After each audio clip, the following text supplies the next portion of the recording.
Aku pikir pernikahan kami sempurna. Sampai malam itu terjadi. Pernikahan adalah tentang kepercayaan, tentang memahami satu sama lain tanpa perlu berkata-kata. Aku telah menikah dengan Ardi selama 2 tahun. Dalam setiap momen yang kami jalani, aku selalu merasa bahwa kami adalah tim yang tak tergoyahkan. Tak ada yang sempurna, tapi Ardi adalah pria yang selalu bisa kuandalkan. Setidaknya sampai beberapa bulan terakhir ini. Awalnya, semuanya terasa normal. Dia sering lembur di kantor. Aku tahu pekerjaan sebagai manajer proyek bukanlah hal yang mudah. Jadi aku mencoba mengerti ketika dia mulai pulang lebih larut. Namun, lama-kelamaan ada yang terasa aneh. Sentuhan hangatnya berangsur hilang. Ciumannya tak lagi penuh cinta seperti dulu. Ketika aku bertanya, dia hanya tersenyum samar, berkata bahwa pekerjaan sedang menumpuk.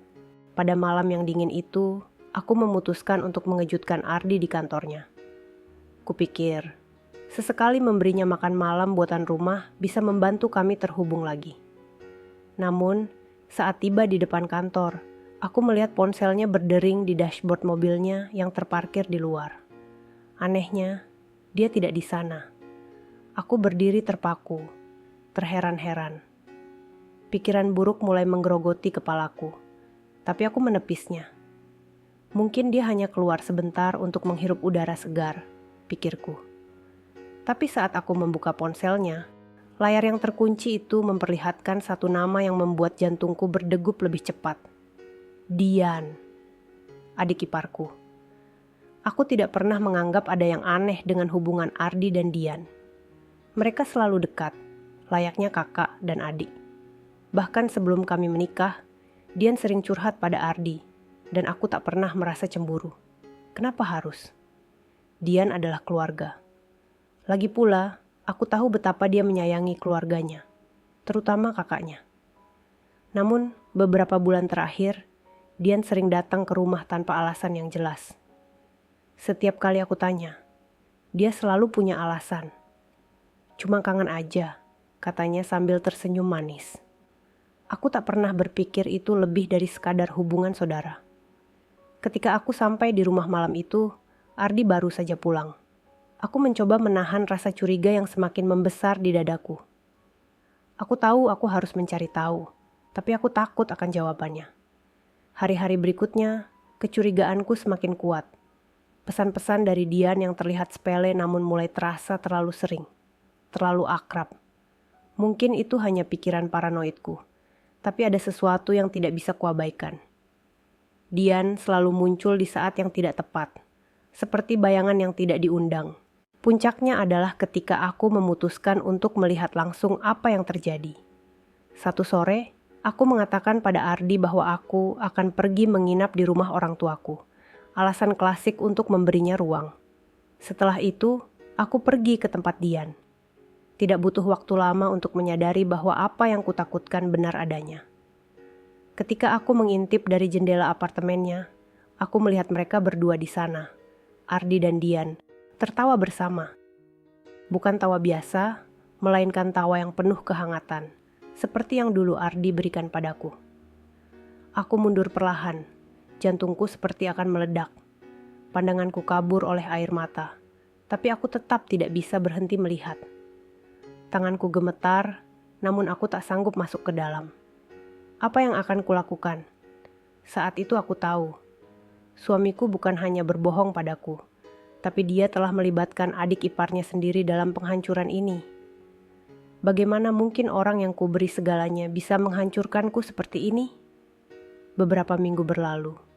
Aku memilih untuk menyimpan rahasia ini, berpura-pura tidak tahu.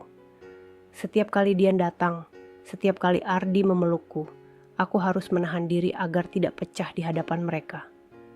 Aku berharap ini semua hanya mimpi buruk, tapi kenyataan terus menghantamku keras.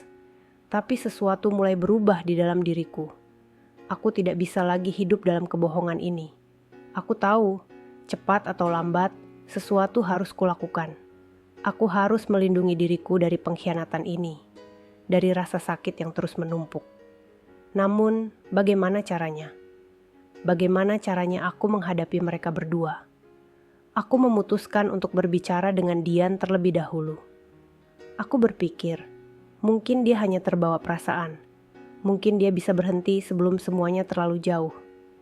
Kami bertemu di sebuah kafe, tempat biasa kami bertemu untuk berbicara tentang keluarga, cinta, dan kehidupan. Namun kali ini, aku yang membawa cerita. Dian, suaraku bergetar. Tapi aku berusaha tetap tenang. Aku tahu tentang kau dan Ardi. Dian membeku, wajahnya seketika berubah pucat. Tapi yang mengejutkanku adalah, bukannya meminta maaf, dia tersenyum tipis. Kak, kau benar-benar tidak tahu ya? Aku menatapnya, bingung. Tidak tahu apa maksudmu? Dian menghela napas panjang. Aku sudah lama mencintai Ardi, bahkan sebelum kalian menikah. Kami dulu hampir bersama, tapi dia memilihmu. Dan selama ini, aku berusaha merelakannya.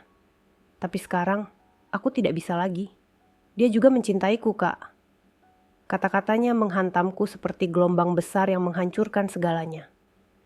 Ternyata ini bukan sekadar perselingkuhan biasa. Ini lebih dalam, lebih buruk dari yang pernah kubayangkan.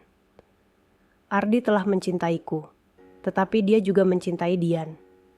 Dan Dian, adik iparku sendiri, telah lama menyimpan rasa yang seharusnya tidak pernah ada. Malam itu, ketika aku tiba di rumah, suasananya terasa berat, seperti nafasku terjepit oleh dinding yang semakin menyempit. Ardi duduk di sofa, memandangku dengan senyum kecil yang dulu selalu berhasil membuatku tenang. Tapi kali ini, senyumnya adalah pengingat pahit dari semua kebohongan yang tersembunyi di baliknya.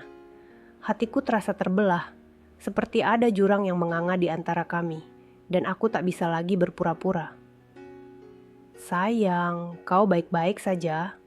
Tanyanya. Suaranya hangat seperti biasa, seolah tak ada yang salah di dunia ini. Aku terdiam sejenak, merasakan setiap detik berlalu dengan lambat, seolah waktu ingin memberiku kesempatan untuk menata hatiku yang hancur. Bibirku bergetar, tapi aku memaksakan kata-kata itu keluar. Kita perlu bicara, Ardi. Ardi mengerutkan kening, jelas ada kecemasan di matanya. Dia tahu ada sesuatu yang tak beres. Aku melihatnya berdiri dan mendekat. Tangannya berusaha meraihku, tapi aku mundur. Jarak itu yang tadinya hanya emosional, kini menjadi fisik. Tanganku gemetar saat aku akhirnya memutuskan untuk mengatakan kebenaran. Aku tahu tentang kau dan Dian. Suaraku terdengar datar, namun penuh dengan rasa sakit yang telah lama kutahan. Dan aku tidak bisa hidup seperti ini lagi. Dia terdiam.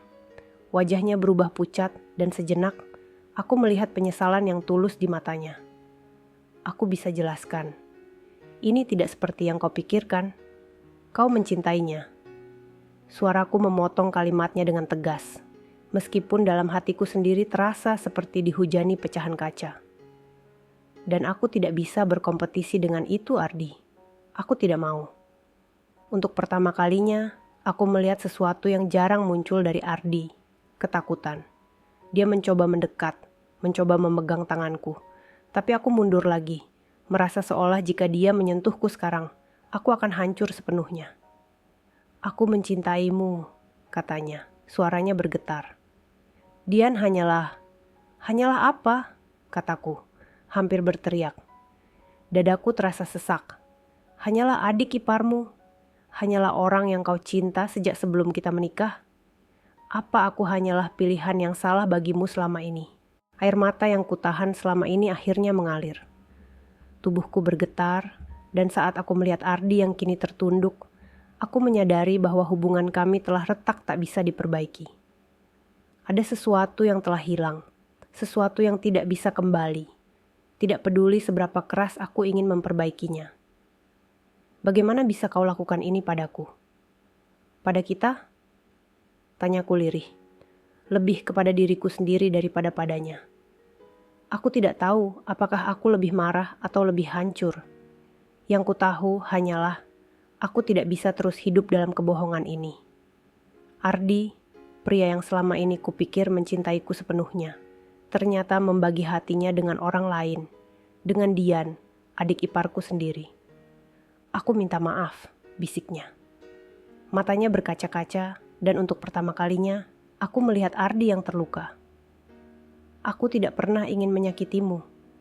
Aku tidak tahu bagaimana ini bisa terjadi. Tapi terjadi, Ardi. Aku mengusap air mata yang jatuh tanpa henti. Dan kau memilih untuk membiarkannya terjadi. Hening menyelimuti ruangan. Satu-satunya yang terdengar hanyalah isakan kecilku yang terus berusaha kutahan. Aku tahu apa yang harus kulakukan, tetapi kenyataannya terlalu berat. Aku mencintai pria ini dengan segenap hatiku. Tapi di saat yang sama, dia telah mengkhianati segalanya yang kami bangun bersama. Aku menatapnya sekali lagi, berharap ada sesuatu yang bisa kupegang, satu alasan untuk tetap bertahan. Tapi yang kutemukan hanyalah rasa hampa. Aku tidak bisa lagi, Ardi, bisikku. Aku mencintaimu, tapi aku harus mencintai diriku lebih. Aku harus meninggalkanmu. Seketika, wajahnya penuh dengan penyesalan. Tidak, tolong, jangan pergi. Kita bisa memperbaikinya. Aku akan berhenti, aku janji. Aku memilihmu. Tolong jangan tinggalkan aku. Mendengar kata-kata itu menghantam hatiku lebih keras dari sebelumnya. Aku ingin percaya padanya. Aku ingin mempercayai janji-janji yang terlontar dari bibirnya yang gemetar. Tapi terlalu banyak yang telah rusak. Terlalu banyak luka yang tidak bisa sembuh begitu saja. Aku menggelengkan kepala dengan air mata yang terus mengalir. Terlalu terlambat, Ardi. Terlalu banyak yang sudah hancur. Dan aku tidak akan pernah bisa melihatmu atau Dian dengan cara yang sama lagi. Aku berdiri dan melangkah ke pintu. Merasa setiap langkah seperti menusuk ke jantungku sendiri. Ardi memanggil namaku sekali lagi. Suaranya terdengar penuh putus asa. Tapi aku tidak berbalik. Saat pintu tertutup di belakangku, rasa perih itu mencapai puncaknya. Di luar, malam terasa lebih dingin dari biasanya. Namun aku tahu bahwa ini bukan sekadar dingin fisik. Ini adalah dingin dari kehilangan. Dari rasa dikhianati oleh orang yang paling kucintai. Aku tidak tahu apa yang akan terjadi selanjutnya.